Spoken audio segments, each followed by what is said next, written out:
joined today by a decorated Canadian Armed Forces sniper, a man who overcame life-altering injuries with incredible resilience, and who is a passionate advocate for veterans, from competing in the Amazing Race Canada to serving as a city councillor, inspiring countless people through his best-selling books Unflinching and Everyday Heroes, and founding Green Army Coffee.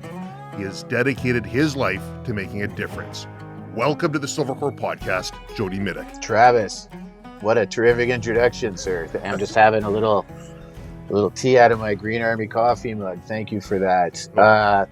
First, I want to say thanks for having me on the show. It's an honor. I've seen some of your stuff online. I love you have a terrific podcast voice, and your chosen subjects tend to be things I'm interested in. And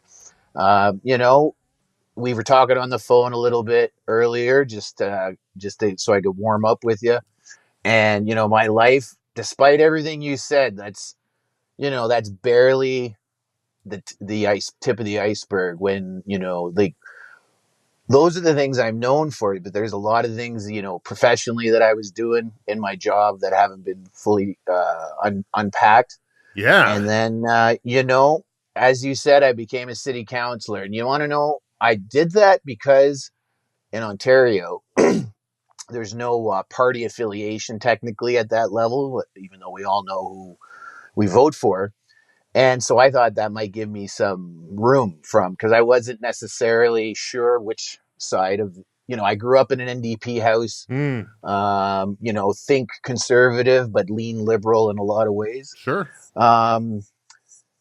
Yeah. And, the politics thing has had an incredible impact on my life overall. And it's one of those things that, looking back on it, I'm getting back into politics, no doubt. But, looking back on the impact it had on my life on top of all the other things that, I'm known for, it certainly wasn't as neutral as I thought it would be, even though I tried to stay out of everybody's way for the most part. Yeah, you can't be in politics and stay out of people's way, can you? Oh, hell no. That's like trying to be the neutral guy in a gunfight. Yeah, hey. No, somebody's going to shoot you just to make sure you're not a threat. Well, you took a bit of a step back from politics, right? I had to. Yeah. Oh, massive. Yeah. So I had, I don't know if you heard of this thing called cocaine. Heard of it. Yeah. So unfortunately, part of the recovery, I had dabbled in it a little bit prior to being wounded, but, I had a therapist tell me once, you have an anti-addictive personality, this and that, but, I do have thrill-seeking tendencies, especially as a younger individual. I'm 48 now as of January 3rd. And, but anyway, so yeah, the cocaine, became a real issue, back in, 2016, 2017. And, as well with that comes a little bit of alcohol abuse. So I realized that I couldn't do the job I was elected to do in the condition I was in. And, my personal life was far from optimal. That's still to be debated today. But that aside, the politics was such an eye opener, because the reason ultimately the reason I got into it was because the new Veterans Charter, which was introduced right before I got wounded. And even today, never mind what we talked about on the phone. My resistance to this legislation from day one, as a wounded master corporal laying there in a hospital bed being told, no, we're not going to give you some such and such dollar amount per month, because we're going to give you this lump sum amount, at the time, $250,000. But if you do the math to today, I'm down $1 million on that deal. So let's back up a little bit. So yeah. So just so people get a bit of a flavor for who you are, where you came from, those who don't know or haven't read the book, and as well, those injuries that we kind of glossed over are absolutely life-altering, and you have, the things you've done since those injuries, a lot of people haven't done with both of their legs. But let's back up and Roger that. Get a little bit of insight into you. So What was life like growing up? What got you interested in joining the Army? I got my theories from reading the book, but I want to hear it straight from the source. Yeah. I mean, one of my uncles was in the Royal Canadian Regiment. My mom's younger brother. My grandfathers were both veterans. My mom's dad and mom both died when she was 10. Mm. And then my dad's dad was I think he was a Chetnik with in the Yugoslavia. He's Serbian. The story is at some point he got captured by the Germans, repatriated by the British, became a British translator, like worked with the British or however that worked out. Mm. This is the thing, like the less detail there is, the more you want to ask, right? Sure, Because totally. geez, was Grandpa, SSF or something, and he's just hiding it, which is totally believable. So regardless, lots of military lore. We had like old machine gun belts from like the original machine guns made of cloth in the house. Really? As a kid. Oh yeah, it was really dope. So we'd like strap them to hockey sticks and be like, bah, bah, bah, bah, bah, in the basement. And I could totally see that. Oh yeah, me and my cousins and my siblings joined in. Yeah, lots of blood spilt in Grandma's basement. But anyway, so Grandpa was a war veteran, and then they moved to Canada from Germany. However that worked out, a Serb Slav marrying a blue-eyed German girl from the coast, Sure. which is Grandma. Grandma's German. Anyway, so she passed on the tour where I got wounded. But regardless, so in my family though, there's just always talk about war. Sure. I guess, it's always in the background. And then at Grandma's house, the black and white reels from World War II and World War I would always play when we were there on whatever channel, A&E back then when I was a little guy, maybe.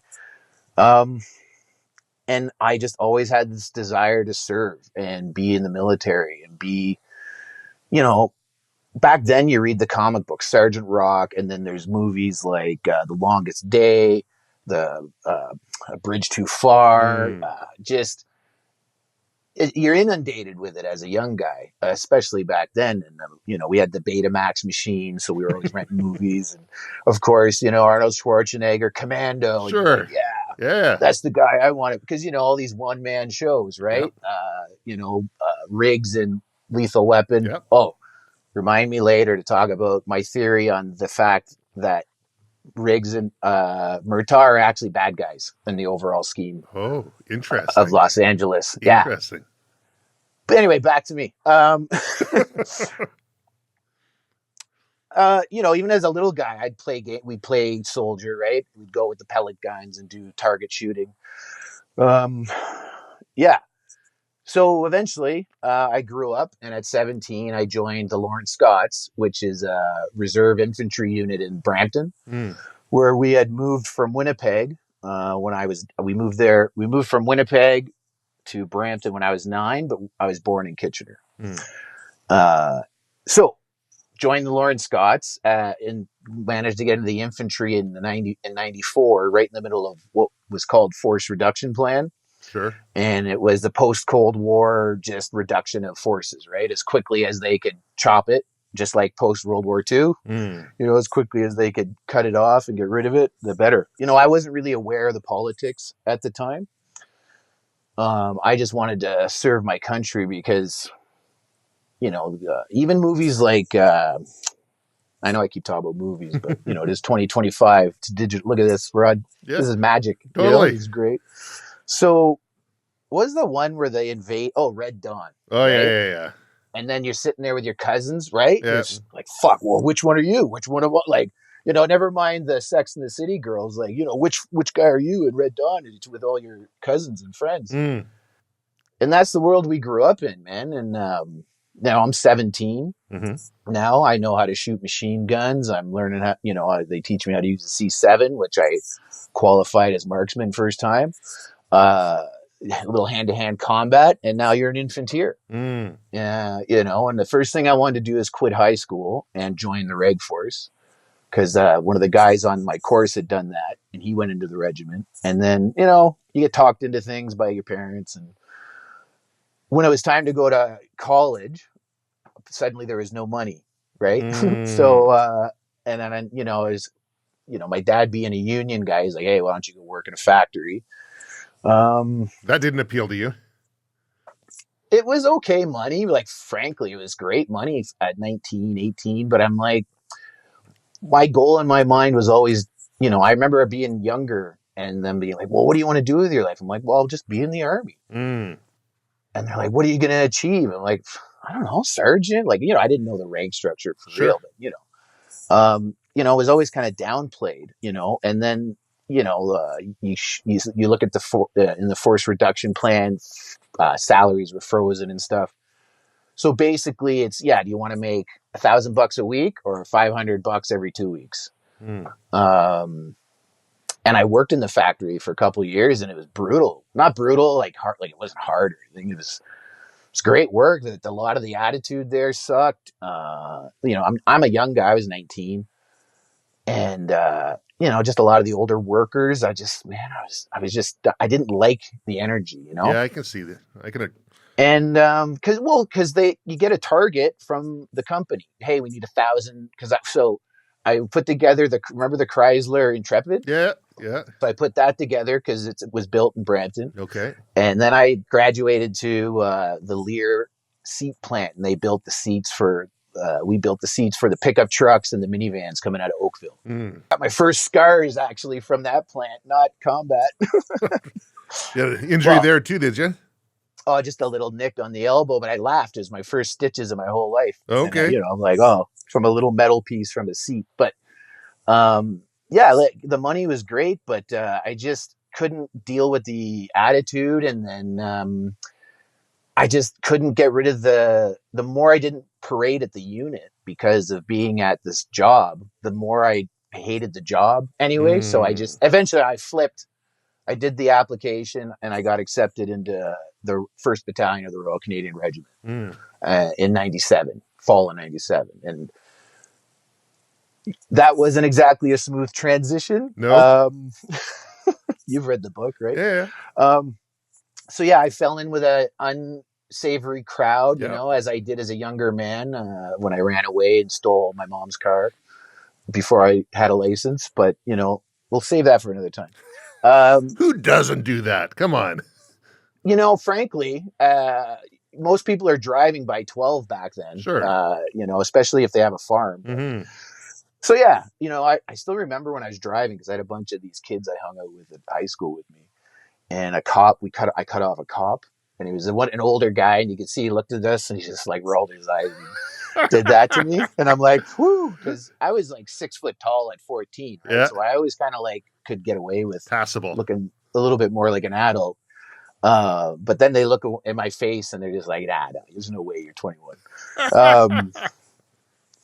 But, one thing what school was a disaster, my parents didn't exactly get along and stuff. And regardless, once I joined the reserves at 17 and, I'm a couple years into high school, hating it and stuff, I was able to get my life in order and I was craving that. So when I got to battalion in 97, it was a whole new start to life for me because the Army, despite my trouble transitioning from the reserve force to the regular force, which was a transition of its own, just an attitude and application of justice, and it's the same but different. It's kind of like, it must be what it's like going from the AAA to NHL or something. Like it's just that's the job now. This is a professional area. There's no more of this civilian bullshit. We cut our hair, we shine our boots, and, of course, like you think, of course, but reserve training, my first barrack was a mod tent. Have you ever used a military? Were you in the Army or anything, by the way? Sorry. No, I was in cadets when I was younger. So that's the extent of my experience. Right. I didn't want to tell you anything you already knew. So, it's good for the audience too, right? Not everyone knows what a mod tent is, right? Yeah. So Army tent, just picture a big canvas tent with a bunch of like folding cots in there. That was like the reserve barracks because it's the reserves. And then, you get to the reg force and, you're expected to have an actual barracks room. And it was just the culture change there was like, oh, it's not like my room at home. I can't leave my bed unmade because you just can't. And that's just the way it is. So once I got my feet under me, though, because you meet some of the best people in the military from all walks of life, and we're all coming from the same spot. And that's the one thing I always appreciated about the military. Well, the infantry more than the military.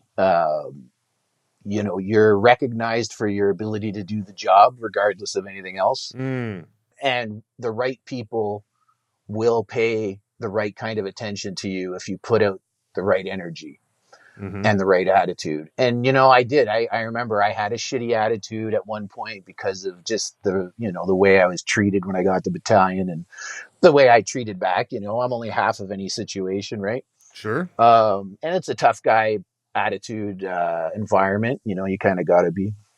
And so, I was able to come back from a pretty significant incident when I got arrested with a buddy who had a bunch of drugs on him. And that was able to be pushed aside, and I was able to go from that to, a master sniper within a decade. Which is a pretty big accomplishment. Back then it was, certainly, I think, because we didn't have, if anyone who knows structure of the CAF, Canadian Armed Forces, currently the Canadian Special Operations Regiment is what they call our tier 2, but there's a lot of blurry lines in between all the tiers, right? And the airborne had been disbanded right as I was going Reg Force, or just before I went Reg Force, which was my goal, was to go airborne regiment. And then, so once that was disbanded, there was technically no tier 2. And when I had first joined, I remember JTF was stood up right as I joined the reserves. So all that to say, to become a sniper, reconnaissance, pathfinder, back then, those were the big ones. And you had to have recce to get sniper or pathfinder, right? So these were our tier 2, so to speak, within the battalions, right? Because there was no tier 2 regiment. Each battalion had a component of these capabilities, and a lot of things got pushed down, even from the airborne regiment, that just got pushed down to the battalions, all of them, and then the recce, and then the snipers, and then there was combat support company, which had mortars and pioneers, and so these were the fill-ins to that space, and so to be qualified any of these was a big deal. And then every now and then some guy would vanish and you heard he went to the hill. Sure. He's with the unit. You're like, oh, what's the unit? Dwyer Hill. So yeah, I almost got out because of some of that shenanigans I got into. And then the snipers became a thing because of the extra money was there, the extra time that used to go to the airborne went down to the battalion. So we developed great sniper programs in the Reg Force, Canadian Army Reg Force. And I just happened to be coming along at the right time with, the right people who were paying attention. And because you had to be reconnaissance qualified, you had to have good standing within the regiment or the battalion at least. And, all that for a while was questionable. Because the military discipline is serious, right? Well, how did that work? How did you come with that mark on your record? And right, I'm going to chip on your shoulder because you're saying, a little bit more oppositional, defiant sort of mentality. Well, because I had 3 years in the reserves, so I was like, okay, I get it. We're in the Army, I get it, right? Yeah. And so I'm just redoing training now when I'm sent back to the regimental battle school because I remember back, it was like, regardless of what it was, right? It was something I had to overcome.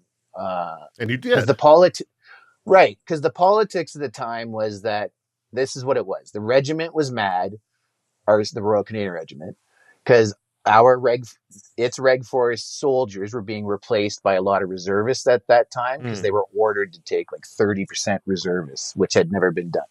So their buddies weren't getting to go over and get the bonus pay, get all the good goes, right? So this is the thing. This is the internal politics to the situation.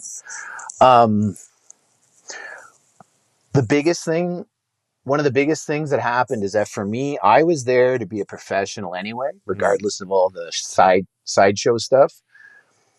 I liked sports, but I was never any that good at ice hockey anyway. So like that's out the window for politics, because playing ice hockey gets you the good goes. But Yeah. to me, a good go was more time on the range, more time learning actual functional modalities of training that will make my body more fit. Like I used to do CrossFit and all that. Like before it was CrossFit, we just called it circuit training. We focused on our spine, our mobility. Like, cause I got, you do the workout thing, but, sorry, I feel like I was getting off track. No, Where was I going? Well, so you went to sniper school? I focused. Yeah. Well, how did I get there from such a poor beginning? Yeah. Was I just shifted my whole focus. Okay. I almost went samurai with it, right? Like I just like the job is not all that other stuff. And when I focused on the job, I got really great results. And I'm a quirky guy, I'm in being a sniper already, you're in quirky company.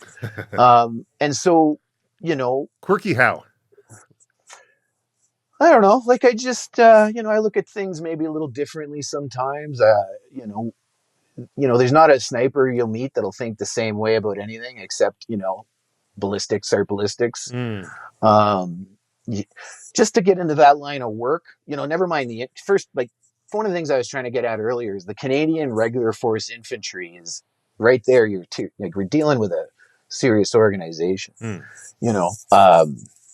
and so, now you want to be one of the baddest motherfuckers in the regiment, which is, snipers, master snipers, Pathfinder, there's all these other qualifications within the infantry that help you work with a group of more and more professional legs. Even if you don't get a bigger paycheck, you might get a few extra days off, so to speak, because you could, pick and choose some of your timings. But, you spend 8 months of the year gone when you don't have to for the same money, right? In the same promotional opportunities, because that's the kind of career I wanted. I wanted to keep progressing. And then, also once I was in the military culture from the reserves to the regular, I realized what a smorgasbord of opportunity it was. Sure. And I still consider it, personally, having been through it. I wish I'd never gotten out. Yeah.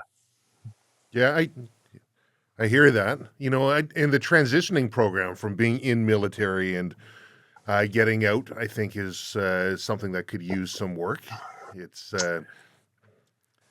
a challenge, certainly. But like it's we have to take ownership of our outcomes, I agree. One thing that got me through my troubles back then and my recent ones was knowing that I knew where I wanted to go. And, in the last few, I'm over it now, but, like 2019, 5-6 years ago, I knew I didn't want to be this raging cokehead, angry, losing control of my life, but that's where I was, and I wanted to get out of that and get to the places that I wanted to be. Sorry. So how can you talk us through how you were injured, what that was like, the support you received, and your mental process of dealing with that, how you worked your way through that? Oof. Okay. Well, so I was wounded January 11th, 2007. So 18 years ago the other day. At the time I was a sniper team leader. I was one of 3 master snipers with the battalion, 1 RCR. We went out on what we thought was a pretty routine patrol. And unfortunately, in the math of the battlefield, 3 of my buddies stepped over a landmine with a mortar bomb strapped to it, which is technically an IED. And when I turned to follow, because I was in this patrol, I was the second in command because my sergeant was with us for this, even though it was my team. So anyway, I turned to follow and I detonated the device. So immediately lost my right foot. Somehow survived that for an hour. until they got me to the Roll 3 hospital. And by somehow, I mean, like, my friends did first aid, recce platoon came and rescued me, brought more first aid. But, our government hadn't sent any helicopters, right? So there was no helicopter. And the one helicopter that could have come to us was American and had been deployed already. So, there was a lot of hard, I have a lot of heroes from that night. But ultimately, like, somehow I lived through something that in the moment most people thought I was going to die from. And, I kind of joke about it. I just knew I just had a lot to do, that I had a lot I didn't want to, a lot of unfinished business. I felt. Is that what was going through the head? Oh yeah.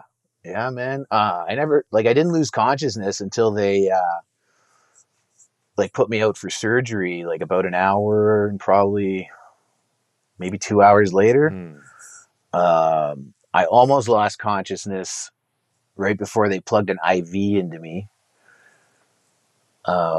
which was at about an hour post in, because it was just me and 3 other guys, right? Like, it's not like there was a platoon there or a company, because we're doing sniper stuff.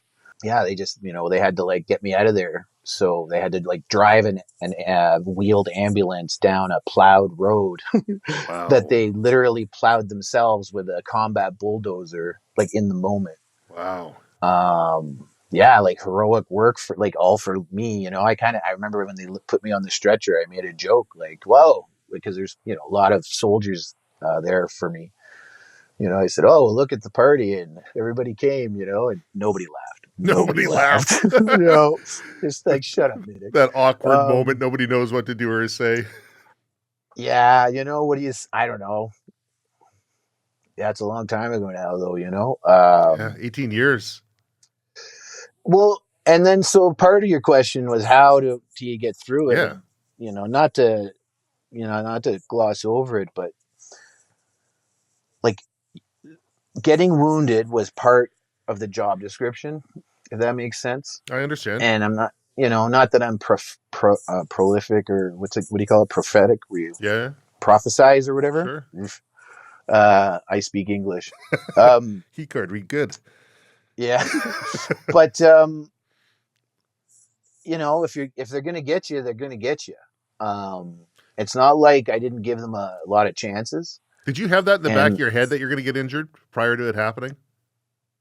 It occurred, I wrote in the book at one point, actually, I think, about, I was standing on top of Spur 1, as we do, and I was just me at that moment. There was nobody else up there for whatever reason. I'm trying to remember. It was right before we went out and did the big, long assault with the Green Berets. For days and days we were gone. But I had this feeling, and I didn't want to be weird. I didn't want to be what do you mean a feeling? I kept it to myself, like you're supposed to. Sure. It just seemed like it felt like, get ready because it's coming. Interesting. It was not almost a premonition, in my opinion. That I find that interesting. I always wonder if it's something that we pick up on, if there's an energy, if somehow we manifest our destiny by thinking about it. Ooh, or God, I hope not. Or if it's something that our brain does after the fact, where it kind of rewires everything, and it's like, yeah, I had an upset stomach, and that was probably my premonition, and it doesn't change whatever the outcome is, but I always wonder about that. And if it is the former, if it's something that we're picking up on, that vibe, are we able to tune into that faster? Are we able to affect an outcome? Yeah. Well, I think it certainly helps grease the wheels of acceptance. I knew this was going to happen. You hear that, people say that, you say that. We say that to ourselves all the time, but that doesn't change, well, the next corner, because of the village we were patrolling through, might have vaporized all of us. Sure, totally. The universe unfolds as it should is a saying that I say quite often. I think it's from I believe so. It does, yeah. And I think it's a much healthier way for people to look back on things as well. Man, if it wasn't for that IED, if man, everything would be great. Well, maybe it's because of the IED that it's now put you in a position to be that advocate for others that you are now. Maybe it's because, yeah. It was almost seemed inevitable. Yeah. Now that you put it that way,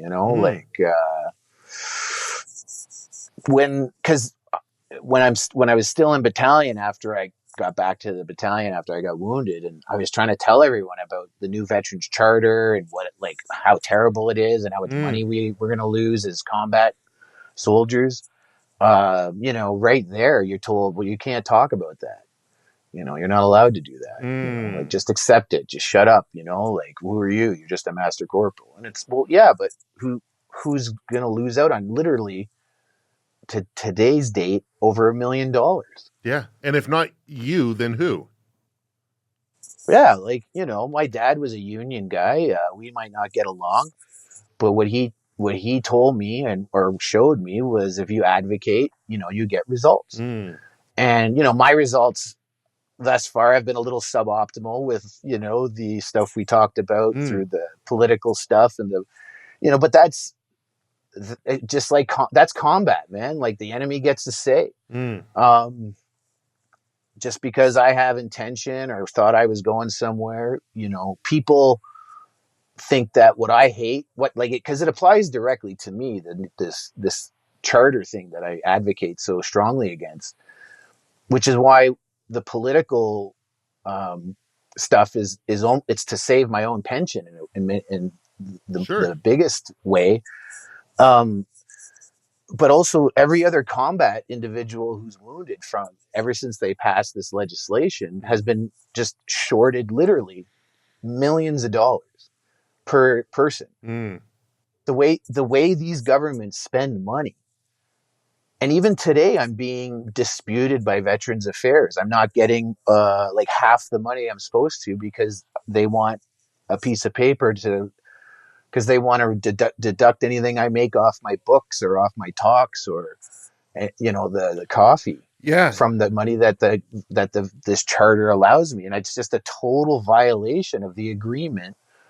I thought when I raised my hand and took a oath, I thought this was the deal because my uncle told me, don't worry if you get hurt. It's not a ton of money. Like it's not even 80 grand a year, but it's for life. But you'll be looked after. They'll make sure we don't leave one behind. Well, it's money, dude. Money in your pocket, because this is what they do. They say, no, we'll keep that money and we'll spend it on stuff for you. Is kind of how they've explained it. And I'm like, so it's 18 years in. I've almost gone homeless. I can't get any action out of these people. And yeah, like I said, the homeless thing there was a lot to that, but regardless, I shouldn't have the money issues I have right now. I just shouldn't. So they're looking at book sales and saying that they want to offset what they're providing you because you're generating income. Or yeah. I'm going to put one more question in there because I've seen this one used before. Because of us, because of the role we played in your injury, you are now able to profit off of it. Has that ever come up? No, but could you imagine if... I don't have to imagine. Is that something that's been said to a service member? It's something I've heard. That is psycho talk. It is psycho Listen talk. to that. Yeah, no, that's something I've seen in civil actions. I've personally seen that afterwards. They say, well, look at where you are now. If not for us, you wouldn't be in this position. So all your hard work you've put in, we helped you. We helped you do that hard work. Boy, could you imagine having the balls to put that on paper? I've seen it. I believe you. That's the mentalities that we seem to be up against. No matter how much you talk to these, and they're all bureaucrats who have unions or long careers behind them, great pensions, and they'll say, "Oh, you don't have the time in," or you don't When I stepped on the high explosives, the meter started. And the meter at the time was $6,400 after taxes per month in my bank account every month for life. And they were like, no, here's $250 and we're good for anything else you need. Well, guess what? They're not. I've worked for Veterans Affairs, man. I was transparent with them from the beginning, because Nitinchuk was working there, General Nitinchuk. Mm. Aaron O'Toole was the Minister of Veterans Affairs for a bit. He gave me a commendation on behalf of my advocacy, but they've never listened, right? And they don't want to hear that they're failing. I am exactly who they're supposed to look after, and they don't. Why? Well, the money's a big one. Like I said, just for, like, let's say, so I was wounded at 30. Just the rough math right now, it's 1 to 1.2 million that I'm still owed just by that math, never mind any indexing or whatever that might have happened in the last 18 years. So for me, if you look at my lifespan, because I plan to live for at least 200 years, we're looking at, 4, 5, 6 million bucks. I'm not sure, but let's say it's an average lifespan of 80, whatever. By the time we're 80, it'll be like 100 by then. So let's say I live to be 100. That's at least another 1 to 1.7-ish million. And that's just money I feel I earned and I'm owed. They put all these labels on this stuff, like the income replacement benefit or the diminished earnings capacity. Like, I earned a combat injury pension upon injury. It's literally blood money that you owe me, you being them, not you. Sure. To compensate me for what I lost doing the job you asked me to do, which at the time, by the way, I was one of few snipers in theater, and just to get to that point was a slog. All that, to like, regardless of anything, in my mind, if I got wounded, I was supposed to get paid for the rest of my life. Money I could use to raise kids and have just a life, And thus far, all successive liberal and conservative governments have done is take money from me. And starting with the conservatives who passed this piece of junk, Pretty sure Mr. Poilievre was there. Yeah, it's a real problem because he's not going to want to address it because he voted for it, Interesting. You mentioned something about being swatted. Is that something we can talk about? Yes, perfect. Yeah, for sure. So there's a thing called politically exposed. So if you don't know what it is, Google it, look it up. Basically, in a nutshell, who I am at the time of this definition being figured out, which was mostly by the American intelligence system, a politically exposed individual somehow has a voice like that is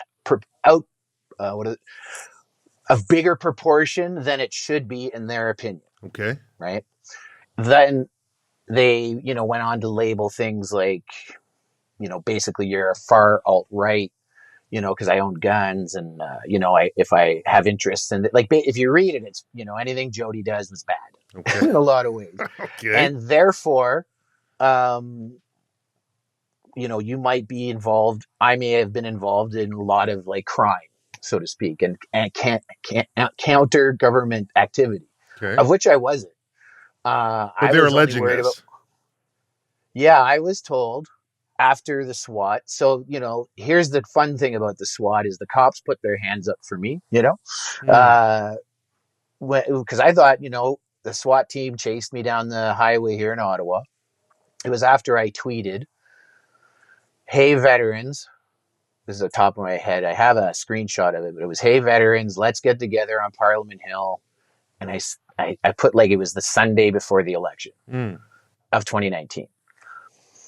That was it. They weren't going to put up with any more. No, let's get together and take action. No tweets before that about doing violence or anything like this. So, no, nothing. Zero. Well, I had been. Here's the thing.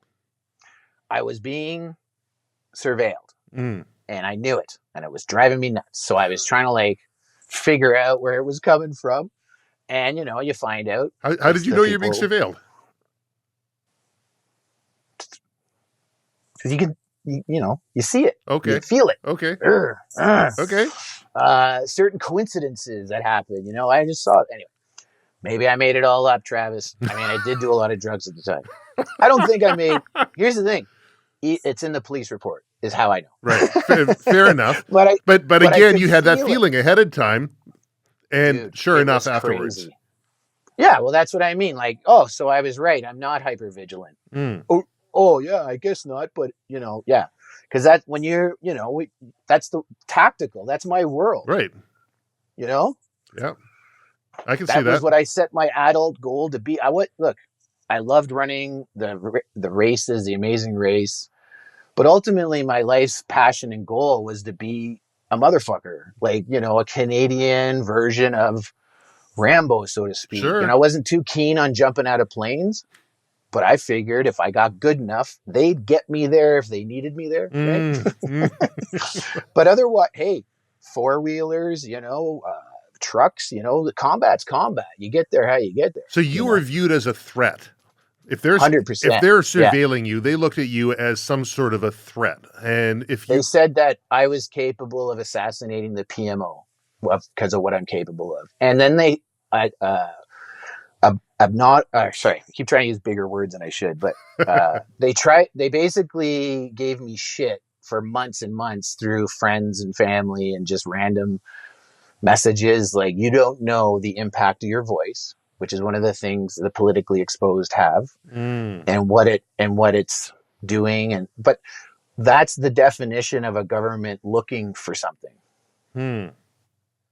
Anyone who knows me or knew me knew, like, yeah, I had political goals. I have political goals, especially after all this bullshit, that, I wasn't trying to compete with that guy being our current PM.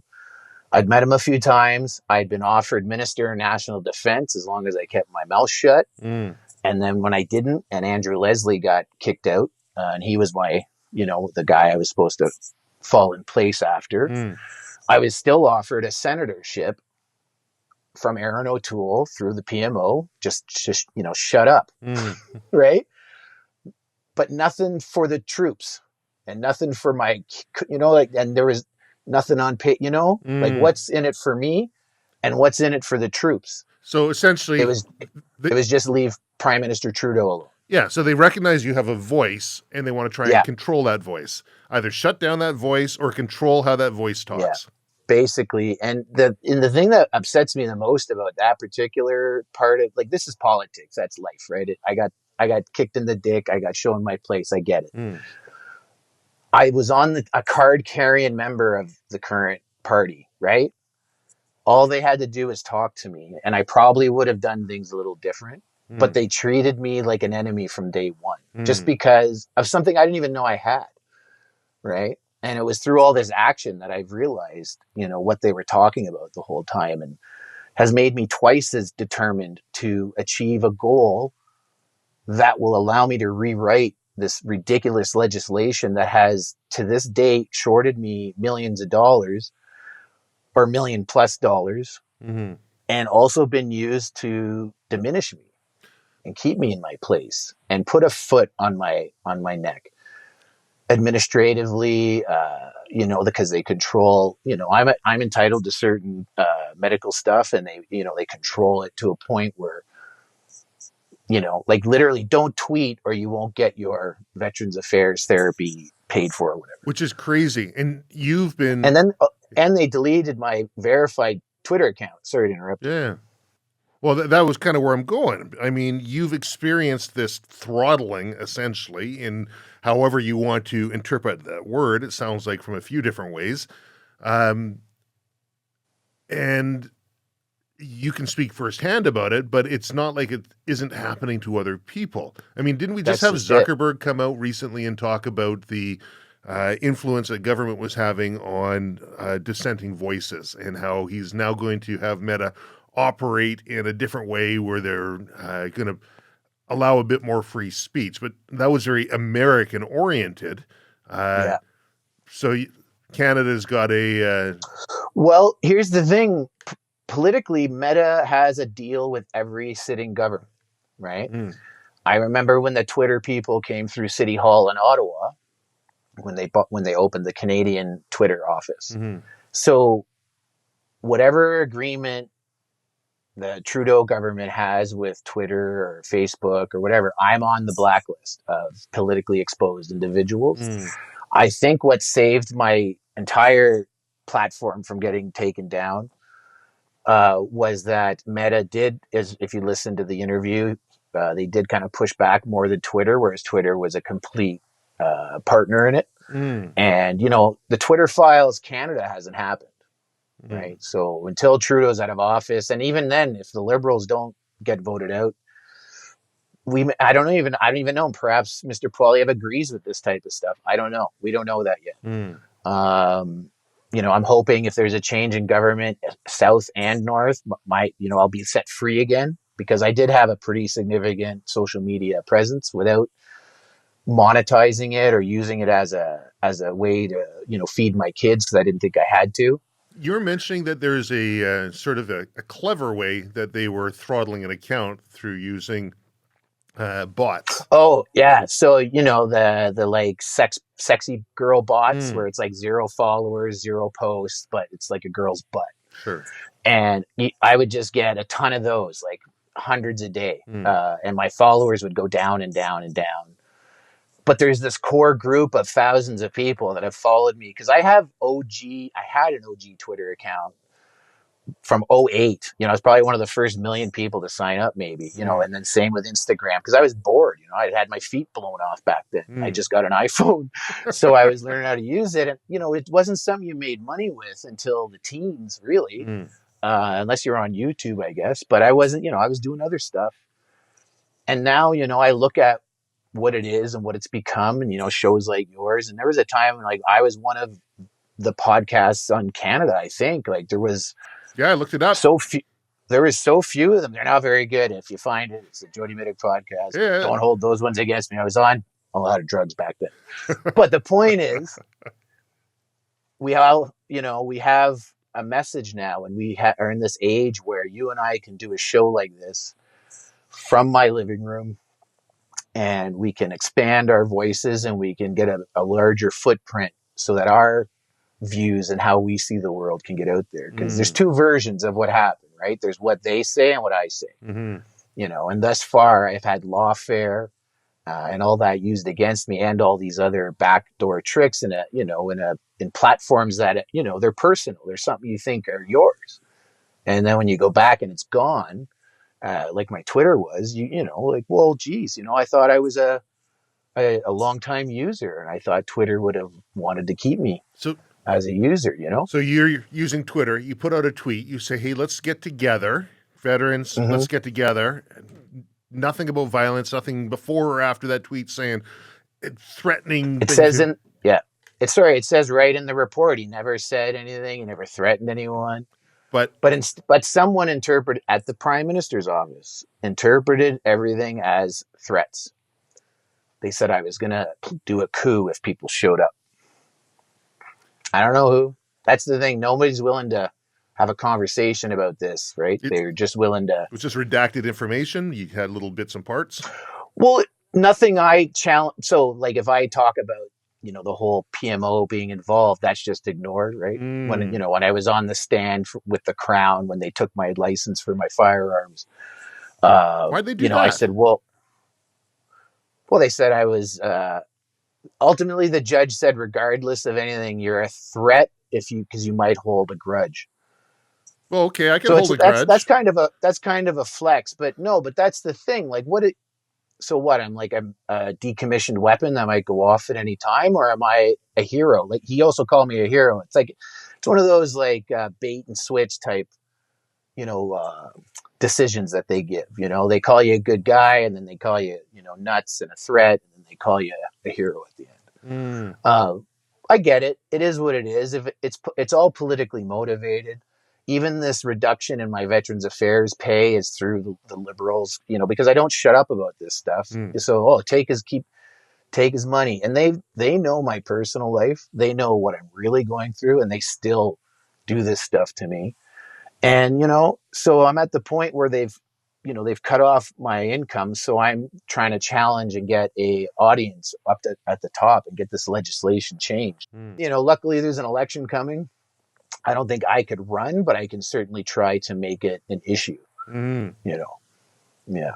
That's what I'm hoping by getting on the show here with you today. And I know it's been an interesting chat, but and I've been all over the place, but you've been very patient with me. Why don't you tell me where things are moving forward to? Where's Jody Okay. Mitic moving forward to in the future, and how do you see that happening? I'm trying to get lots of things happened, right? So I'm still in the process of getting my personal life completely sorted. When you let things go, it's amazing how fast things pile up behind you. Mm. And so as that's being sorted, though, I'm trying to take steps forward in advocating for myself and my kids and my community, and get back on the positive path. I have this, I know I have this ability to be quite positive about outcomes, because in my opinion, and just how we're trained and how we look at things as, as the snipers, and, you have to be successful in whatever mission you're going out on, or you die trying, literally. Mm. And, that's special forces 101, that's combat 101. Like, the mission is your goal and your strategy is how you achieve it. Mm. So, my strategy is to, get my voice back, get, you know, as many people that will listen to the situation, not, and I have to focus on myself here, because Mm-hmm. this is about me and my kids, and like I said, I'm only 48 and I want to live at least 100 more years. Mm. And I want to be sure that I'm going to be okay, and the last thing I want to be is this pauper, living off a pension or a payment or whatever they want to call it, from the government, that gets smaller and smaller as you get older and older. Mm. I'm 108% disabled, missing both feet. And, and the meat wagon has, that's the hardest hit it took. But, I'm kind of like a truck that had a bent frame once, and you bend it back, but it's never the same. Sure. My long-term quality of life, my long-term stability of life just isn't guaranteed, with the new Veterans Charter, or whatever they've renamed it. And so my ultimate goal is to get into a position where I can correct this for myself first, and then for others. So after the injury, I'm sure there is a lot of physical rehabilitation. Mm-hmm. And what was the psychological rehabilitation? What did that look like? It's ongoing. But first and foremost, like I said earlier, I tried to focus on treating, like, the rehab immediately in Toronto at the recovery center. You go in, you do some. Yeah, to me, the exercises weren't that hard, but that wasn't the point. You go there, you do exercise, you get the medical care. I treated it like a course, just another, like, military course. Like like, when you go for job training Mm. for a 3-month course. Then at the time they had all these, the Wounded Warrior charity came up, and there was all the talk about PTSD and OSI being a thing. And, you know, as the patient, as the casualty, as the soldier, it's as much in my interest to recover as it is in the military's. Now, again, I didn't know at the beginning that, so to go with that, there was this universality of service thing that the army had just, or the military had just adopted, which, even that punished me as well, financially and career wise. I Mm. didn't get out. I only got out because the career wasn't going to progress in a manner that I thought seemed fair to the situation. And then, especially with if they were going to try and stop me from trying to correct the new Veterans Charter, right? Mm. So, regardless of all that, though, it's my life. I can't let what happened like, as much as it defines me today, it's not going to define me forever. And there's so much to do, and my mindset was always to get beyond what's in front of me now. And what are my problems now? Okay, well then that's a challenge to overcome. It's like every new mission was a new challenge, and it was exciting. So when you go and you challenge your therapy or you challenge your recovery, and you achieve the things they say you wouldn't. Oh, nobody goes running on 2 prosthetic legs and then you go and run a half marathon. Oh, look, and it hurts really a lot actually, but you put these goals in front of you, or I did, and then I achieved them. And same problem I had in politics I was having in the military back then. They were monitoring all our social media, but mine was becoming a bit of a problem, right? And you don't know that, right?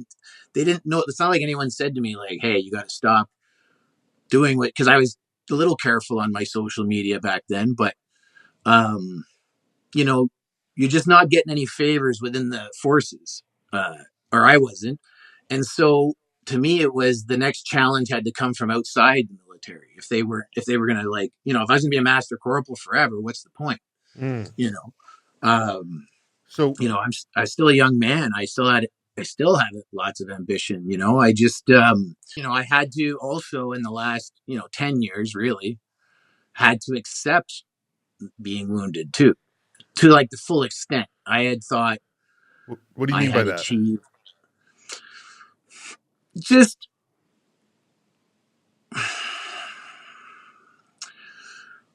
so I talked about the drugs earlier, and my first narcotic really that I was addicted to was the prescription pain stuff, right? Not Mm. to diminish that I became an addict to cocaine is actually a pharmaceutical, but it's from the 1800s. But anyway, Mm. um, what I was getting blown up's not an excuse, right? Like, despite, cocaine's a good pain management. Like my legs never hurt. Well, when I was on originally, but like that's not an excuse, dude. I had to I have these conversations with myself. You just, you're not doing the right thing. Yes, you can handle it. You can like one more bump, not going to kill you, or it might. You got little Mm. kids. You got, you have this, like if you Google my name, and I know it sounds conceited, but it's true. For a long time, like my name appeared in a lot of different places on a lot of different platforms. And so, this book came out that sold. It was one of the best-selling books of its time. Never got any bestseller list because I was considered a tourist in the literary world, right? Mm. So, what, you gonna leave this as your legacy, like like Elvis or something, like you found dead on the toilet, Mm.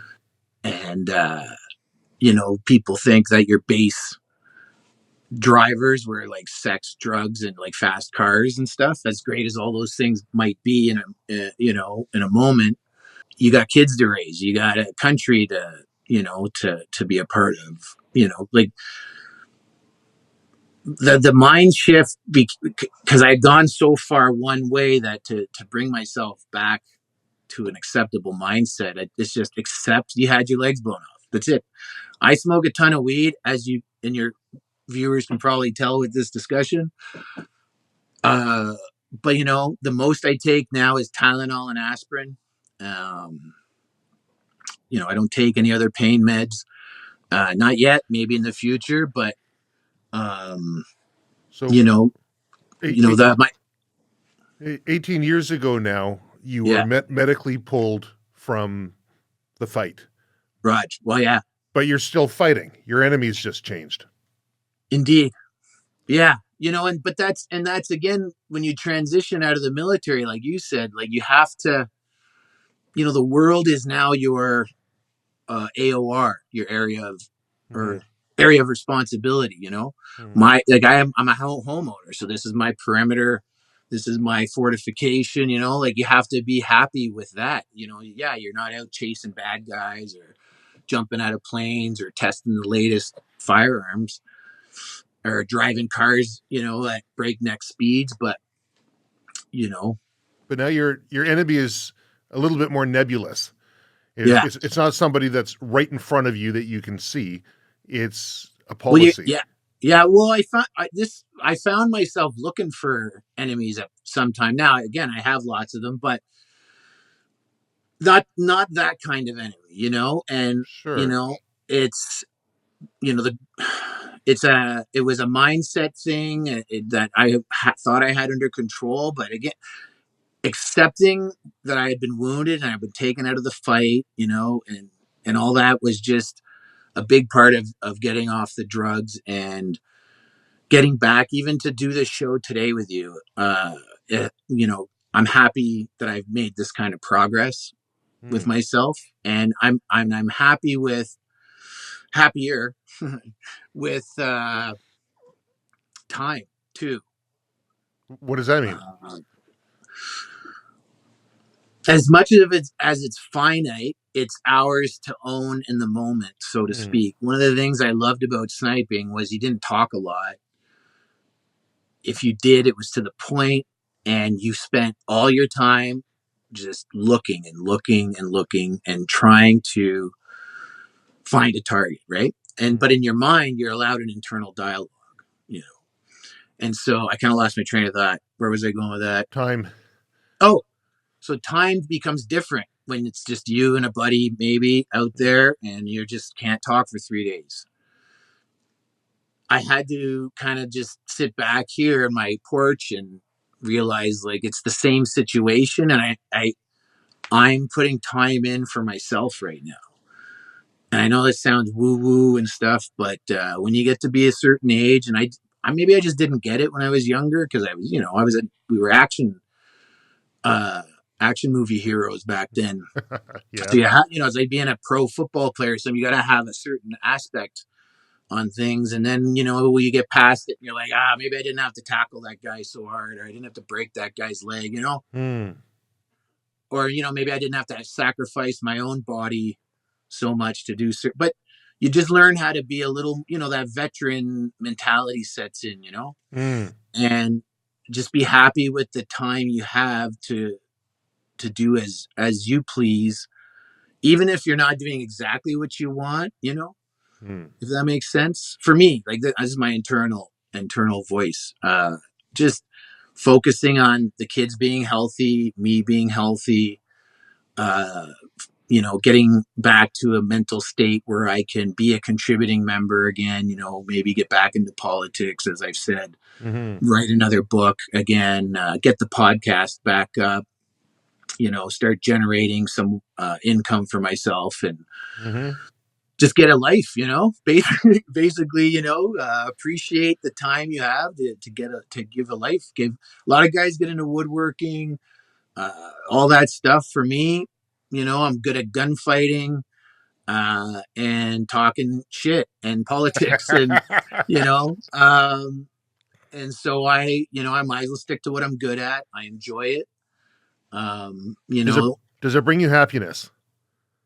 it does. I think so. Like, tell me, you started a show, you feel like a better person because of it, and right? I It's I so rewarding. I specifically started this show to try and bring some positivity into an industry where I was seeing a lot of negativity. So Oh, it's crazy, eh? from my own selfish standpoint, I thought I can try and look at a different area, or this is the area that I know. Is there a way that I can bring some positivity into it?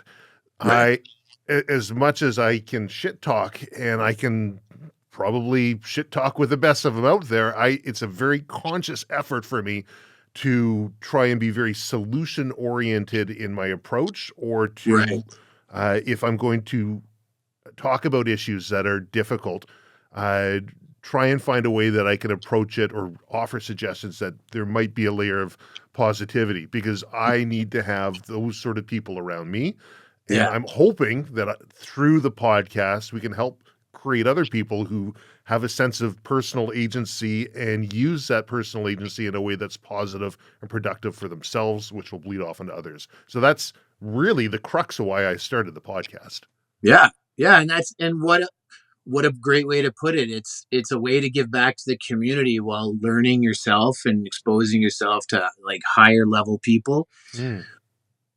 I didn't go where I wanted with my show a few like a long time ago now, and I want to do a different one, different format, but my goals are the same to try and bring voices into the atmosphere, or get my own out there into places where it isn't.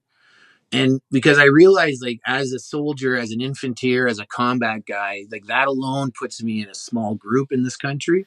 Yeah. And for us to have a larger voice, we need our own advocates as well. That have, most of our advocacy comes through the people of Canada, through the taxpayers. So, as much as we're the silent profession, that's changed since I got wounded. Now it seems if you don't have a GoPro on as a SF guy, you're not doing it right. Funny how that is, eh? Well, but that's the thing. Like, I'm adaptable. I'm trying to embrace it like I did 10 years ago when I started, my first podcast, the Never Quit radio show. And then I had the Jody Mitic podcast. And because I got hurt and I was listening to Rogan, and I said, oh, okay, that's interesting. And what a great way to, like, spend time was listening to, the new iPhone with the podcast. And it's dirt cheap. You can just record it onto your phone and put it out there, and somebody will listen to it, probably. Yeah. As long as you're bringing value to others, like we talked about it ahead of time. What do you want to talk about? I says, my goal on every episode is to bring maximum value to the audience and to the guest. How do we achieve that? Yeah, beautiful. Jody, is there any closing thoughts? I want to just say that I appreciate you reaching out and being so patient and giving me a chance to try and talk to you about a lot of this stuff, because it is a little convoluted. It's a little bit inside baseball, but if you can help me try to advocate for myself and for others, I can't miss that opportunity. And it's such a difficult thing to try to get through that, again, I just want to thank you for your patience. Well, I'm going to have links to your social media in the excellent. in the bio, so people can see and follow you and see what you have to say. The big message on here that I really wanted to make sure that was put out was, on the new Veterans Charter. Where can people learn more about that? Well, if you Google, use Google. Just Google New Veterans Charter Canada. It's been renamed to the Veterans Wellness Act, I believe. But within it, you'll find a lot of talk about what's best for the veteran, but very little to back it up. A lot of excuses why money can't be given to veterans. A lot of money that goes to tons and tons and tons of studies and study groups and conventions and they spend a lot of money on a lot of other stuff except giving it to the actual veterans with this legislation. And it's not dissimilar to what they did with regular healthcare and what, got that guy assassinated, right? They use magic, smoke and mirrors and goobly gook talk to confuse the situation, make you feel like a victim of your own service, make you feel like you don't have enough personal what do you call it? Sorry, your own personal agency to make decisions for yourself, blah blah blah. And they give all the money to a bunch of experts that never solve anything. And there's just it's like I said, just myself, I'm out over $1 million already. And that's ridiculous. That's just cold hard cash anyone can use to live their life, and I earned it stepping on high explosives for the Crown of Canada. And my own governments, of which parties I was a member of. I was a card-carrying member of the Conservatives too. None of them want to fix this, and this is the message I want to leave. Never mind me. Every injured soldier since the new Veterans Charter was put in 2006 has been literally robbed by their own government that they were serving when they had their bodies damaged overseas, even at home, if it's at home.